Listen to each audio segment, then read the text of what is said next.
여러분 안녕하세요. 2차 시작하도록 하겠습니다. 음, 전 시간에 이어서 양성 연수 부분에서 자원봉사 활동 과정 중에 어려움을 이야기하는 원인들에 대해서 살펴보겠는데요. 아, 그 개인적인 문제를 갖고 자원봉사 활동을 어려워하는 그런 원인들로는요.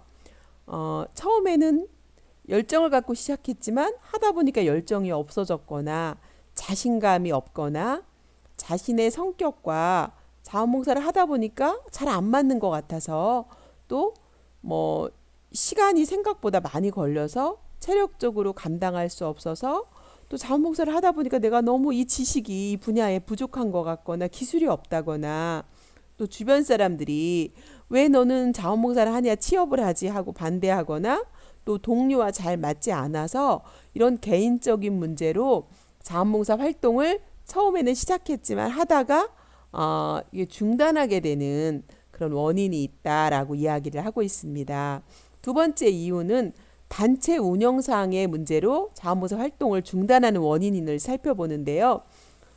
의견 대립이 생겨서 그만두거나 또 팀 플레이어가 잘 되지 않거나 리더에 대한 불만이 생기거나 특정한 개인에게 부담이 집중되어 있어서 그만두거나 또 활동하는데 재원의 부족으로 더 이상 활동을 할 수 없게 되거나 또 모임 장소를 구하지 못하거나 또 주변에 탈퇴자가 많아서 팀으로 이렇게 봉사를 할 수 없게 되거나 또 명목상 회원이고 실제로 활동하지 않는 회원이 많아서 그만두거나 또 우리 팀들이 단체들이 잘 모이지 않아서 결국은 그만두거나 이런 부분으로 단체 운영상의 문제점을 이야기하고 있습니다.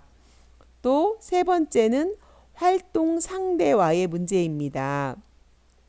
상대방을 이해할 수 없어서 자신이 또는 이해받지 못하는 것 같아서 그만두고 싶다고 하거나 또 실수가 계속되고 자신의 능력 밖으로 부족하다고 느껴서 또 노력을 인정받지 못하는 것 같아서 서로의 성격이 맞지 않아서 관계 직원과 관계가 좋지 않아서 또는 상대방 가족과의 관계가 좋지 못하여서 활동 상대와의 문제 때문에 어, 자원봉사 활동을 중단하거나 어려움을 느끼는 원인을 이야기하고 있습니다. 네 번째로 활동상의 문제인데요. 어, 매너리즘화 되어서 계속 하다 보니까 타성에 젖어서 이런 문제 때문에 중단하게 된다든가 활동 방침이 비판받고 있어서 사회로부터 비판받고 있는 활동 방침이라든가 이래서 활동상의 문제를 그만둔다든가 활동 목적을 상실해서 또 다른 사람으로부터 이해를 얻지 못해서 이런 활동상의 문제로 자원봉사에 어려움을 겪는 원인을 이야기하고 있습니다. 지금 이렇게 찾아본 원인들은 선생님들이 사회복지사로 취업했는데 자원봉사 조정자의 역할을 하게 된다면 사실은 원인을 제대로 알아야 어떤 부분을 방향을 잡을 수가 있기 때문에 사람들이 개인적 문제, 단체 운영상의 문제, 활동 상대와의 문제, 활동상의 이런 문제로 인해서 자원봉사를 열정을 갖고 시작했지만 그만두게 되는 개인과 단체의 특성들을 잘 이해하고 이것들을 개선해 나가야 자원봉사 센터가 활성화되고 센터가 활성화된다는 것은 이제 시민과 지역사회 구성원들이 자원봉사를 통해서 결국은 우리가 살고 있는 사회가 더 건강한 하고 행복한 사회로 만들 수 있는 바탕이 되기 때문에 이런 부분들을 잠시 살펴봤습니다. 지금까지 살펴본 이런 것들을 잘 극복하기 위해서는 어떻게 해야 될까요? 사실은 혼자서 해결하기는 한계가 있습니다. 전문가에 의한 자문을 구하시고 또 조언도 구하시고 또 이거에 대한 활동 사례 발표회도 개최하시고 또 워크숍도 하시고 또 필요한 지식과 기술을 습득하고 또 연수회도 개최하고 여러 가지 이런 노력을 기울여서 사실은 이런 어려움이 잘 극복될 수 있는 역할들을 해주셔야 결국은 더 활성화될 수 있는데요. 그래서 우리가 그런 말을 하잖아요. 사회복지사가 도구이다. 이런 얘기 하거든요. 그러니까 어떤 사회복지사를 만났느냐에 따라서 찾아왔던 클라이언트가 그 문제를 해결할 수도 있고 또는 해결 못할 수도 있다. 그만큼 클라이언트가 도구라고 하는 부분이 얼마나 중요한 말인가. 그러니까 내가 부족한 부분이 있다면 그 부족한 부분을 보완하고 보완하는 만큼 결국 다른 사람에게 많은 영향을 줄 수 있다라고 할 수가 있겠습니다. 그래서 이렇게 보완하기 위해서는 좋은 모델링을 보는 게 중요해요. 잘하고 있는 사람, 또 좋은 모델링을 찾아가서 보고 배우고 또 개선해보고 이런 노력이 참 필요하다고 할 수 있겠죠. 자, 그 다음에 홍보 및 개발, 프로그램 개발 이걸 말씀드리고 싶습니다. 자원봉사 활동을 확인하고 정리하고 방향을 검토하고 보다 나은 사람들에게 활동을 이해시키고 이렇게 하기 위해서는 뭐가 중요할까요? 내가 아무리 좋은 것을 갖고 있을지라도 사람들이 모르면 아무 소용이 없잖아요. 홍보하고 프로그램을 개발하는 게 중요해요. 그래서 욕구를 가진 다양한 사람들이 이 프로그램에 참여하고 할 수 있도록 홍보하는 게 중요하겠죠. 자, 그렇다면 여러분, 홍보하는 방법은 다양한데 어떤 홍보가 요즘에는 좋을까요? 요즘에 뭐 국회의원 선거한다고 4.15 총선에 얼마나 많은 사람이 홍보합니까? 전단지로 홍보하고 SNS로 홍보하고 TV에서 홍보하고 막 소식지 어디에 막 나는 어떤 사람이라고 어떤 정책을 발표한다고 쓰고 얼마나 홍보합니까? 마찬가지라는 거죠. 적절한 방법으로 자원봉사 센터를 홍보하고 프로그램을 홍보하고 그래서 자원봉사를 재능을 가진 사람이 하기를 원하는 사람과 또 자원봉사를 필요로 하는 사람들에게 이런 것들을 알리는 그런 역할이 그 무엇보다도 중요한 것 같습니다. 그래서 뭐 여러 가지 종류는 여러 가지가 있지만 활자 매체를 활용한다든가 시청각 매체를 활용한다든가 뭐 뉴스레터, 뭐 소식지, 뭐 시청에서 찍는 시보라든가 뭐 이런 것처럼 자원센터의 소식지를 매월 발간할 수도 있고 격월 발간할 수도 있고 분기별 발간할 수도 있고 또는 발간한 것을 이메일로 다 발송할 수도 있고 여러 가지 방법이 있겠죠. 이렇게 홍보지를 발간하기 위해서는 여러 가지 방법이 있는데요. 또 발행일을 매달 고정적으로 정하고 횟수를 정하고 양식도 정하고 발행하는 이유가 뭔지 이념을 정하고 또 많은 사람들의 기사와 그쵸?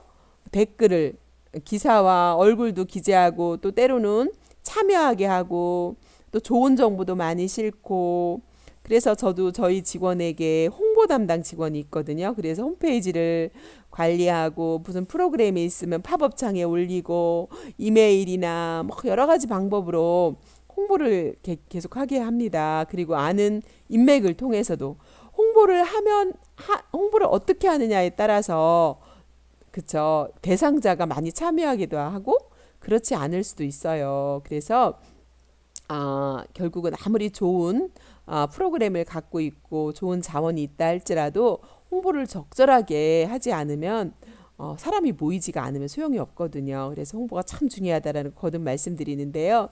사실은 홍보를 하기 위해서는 우리나라에서는 특히 더 그래요. 사람의 얼굴을 알지 못하면 별로 관심을 안 가져요.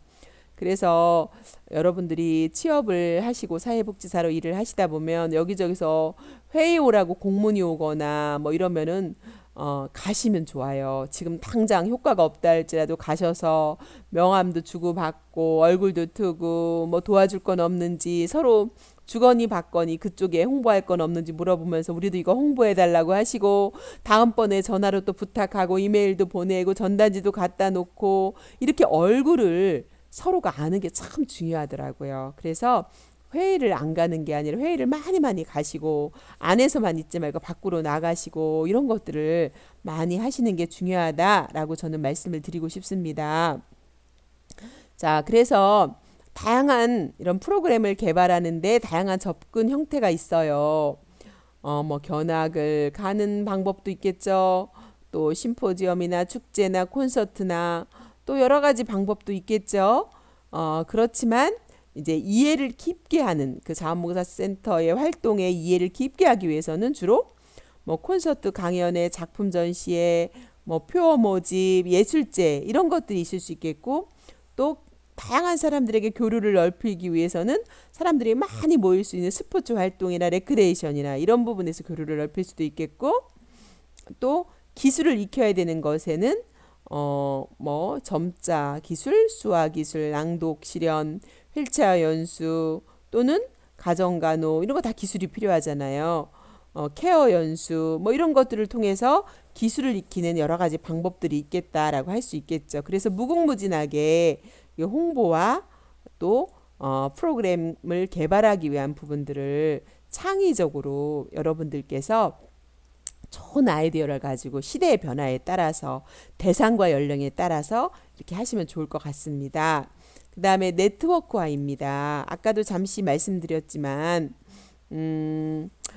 네트워크화를 회의도 가고 알리고 주고받고 이렇게 하면서 화를 하는 것이 참 중요합니다. 왜냐하면 자원봉사 활동을 조직화하기 위해서는 예를 들면 뭐 기업을 발굴했다, 어떤 단체를 발굴했다. 그러면 요즘에는 그 기관과 네트워크를 맺으면서 MOU 체결을 합니다. 그래서 그 기관에서 가지고 있는 자원, 뭐 예를 들면 그 기관에서 뭐 예를 들면 그 기관이 뭐 큰 샵을 운영한다, 미용 샵을 운영한다. 그러면은 거기랑 MOU를 맺어서 자원봉사 마일리지를 적립을 뭐 100시간 이상 했다. 그러면은 샵에서 예를 들면 머리 한 번을 파마를 하게 한다든가 또 뭐 머리 커트를 한 번씩 한다든가 또 어디 공공기관에 주차장이 있다. 그러면 또 민간기관에 뭐 또 좋은 자원이 있다. 그러면 거기랑 MOU를 맺어서 자원봉사자가 거기를 찾아가서 연수를 한다던가 뭐 이런 방법으로 네트워크를 해서 다양한 기관들과 매칭을 하고 또 필요할 때는 마일리지를 적립해주고 자원봉사를 하신 분이 활용할 수 있도록 한다든가 이렇게 네트워크를 하는 것을 저는 천안시 자원센터 운영위원을 하면서 제가 이것들을 많이 경험을 했습니다. 그래서 여러분 그 자원봉사자가 도구라고 하는 말이 정말 맞더라고요. 특별히 소지역인 경우 소지역 중심의 자원봉사 활동을 육성하기 위해서는 조정자가 관심을 가질수록 네트워크가 잘 될 수 있다라는 거예요. 예를 들면 지역마다 유지들이 있잖아요. 유지와 돈독한 인간관계를 만들고 또 협조를 구하고 다른 지역의 자원봉사 활동 사례를 또 알려주고 그 유지들도 또 참여하게 하면 유지가 참여하면 쭉 또 따라오는 사람들이 있는 거죠. 또 지역적으로 유사한 타 지역을 우리 지역과 유사한 지역을 모델링으로 설정해 보고 또 잘하는 지역을 견학도 가보고 또 배워보고 이렇게 하는 거죠. 저도 이제 그 자원봉사를 하면서 제가 갔던 기억에 남는 곳이 그 마포에 서울에 있는 마포의 성미산 마을을 가봤던 기억이 나요. 마을 공동체 사업하면서 그래서 그 주민들이 자치적으로 자원봉사를 하면서 공동 육아도 하고 유기농 음식도 만들고 또 동네에서 뭐 영화관도 만들어서 돌아가면서 자원봉사 하면서 또 이렇게 영화관도 문화활동도 하고 우리 애들도 같이 키우고 애들도 같이 체험활동도 하고 그러면서 정말 행복한 그런 마을을 만드는 것을 어떻게 하면 할 수 있을까? 제 아이디어로 한계가 있는 거예요. 그래서 그 마포의 성미산 마을을 가서 그런 것들을 봤는데 너무 행복하더라고요. 그리고 거기서 살았던 연세 드신 노인들이 또 시골로 귀농을 하셔갖고 농사를 지시면 또 그 마을에다가 그대로 물건을 대주시고 그러면서 유기농 물건으로 그 마을에서는 또 어떤 국밥을 한다던가 그래서 저렴한 가격으로 또 건강 음식을 또 만들고 이렇게 선순환을 이루는 이런 것들을 가서 보니까요. 이렇게 사는 거 우리나라 옛날에 품앗이 막 이런 것처럼 그렇게 하면서 그 자녀들과 지역 주민들이 좀 행복하게 사는 그런 마을을 만들어가고 있더라고요. 이게 예를 들면 제가 잠시 마을 얘기했는데 지역에서 지역 자원봉사 활동을 이렇게 하는 것도 되게 좋다라는 생각을 했어요. 예를 들면 그 요즘에 서로 이웃집, 앞집, 옆집 잘 모르잖아요. 그런데 지역에서 예를 들면 공동육아 나눔터 이런 거 있잖아요. 아기를 봐주는데 앞집, 옆집 다 아기를 보는 그런 그 뭐죠? 신혼기 부부 또는 어, 어린 자녀를 둔 그런 지역이 있다 그러면은 그런 지역에 아이를 한 사람이 당번제로 보고 뭐 나머지 사람은 목욕을 갔다 온다든가 또 잠깐 일을 본다든가 뭐 하면서 서로 서로가 품앗이처럼 그렇게 하면서 공동 육아를 하기도 하고 이런 것들도 프로그램으로 만들어서 하는 걸 보니까 결국은 우리의 그런 네트워크를 통해서 어, 어려운 일도 쉽고 재미있게 그리고 함께 이렇게 풀어갈 수 있는 게 참 많이 있구나라는 생각을 저는 하게 되었습니다. 자, 이렇게 실제적인 사례나 유머를 활용하기도 하고 지역 행사나 인물을 파악하기도 하고 그리고 좋은 점을 중심으로 서로 평가하고 활성화되게 하고 또 필요할 때는 활용할 수 있는 보조금도 가지고 더 이렇게 활성화시키고 회의장도 개방하고 또 기자재 등의 자원을 파악해서 결국은 더 이렇게 자원봉사가 활성화될 수 있도록 그런 네트워크를 할 수 있는 역할들을 조정자가 해준다면 훨씬 좋을 것 같습니다. 이렇게 네트워크화에서 빼놓을 수 없는 것이 사실 교류예요, 교류. 교류가 참 중요한데요. 자원봉사자 상호 간의 교류도 있겠죠. 그리고 자원봉사자 그룹 상호 간의 교류도 있겠죠. 관계기관 단체와의 교류, 또 조정자와 조정자 상호 간의 교류, 교류를 통해서 활성화되고 또 다양한 것을 배우게 되고 이런 것들에 대한 활성화가 됨으로 인해서 자원봉사 활동 조직을 강화해 나갈 수 있다라고 하는 것이 네트워크에서 되게 중요한 부분인 것 같습니다. 제가 여기서 아무리 강조해도 부족하지 않은 것이 이런 부분인 것 같습니다. 자, 이 시간에는 여기까지 하고 다음 시간 3차 시에서 다루도록 하겠습니다.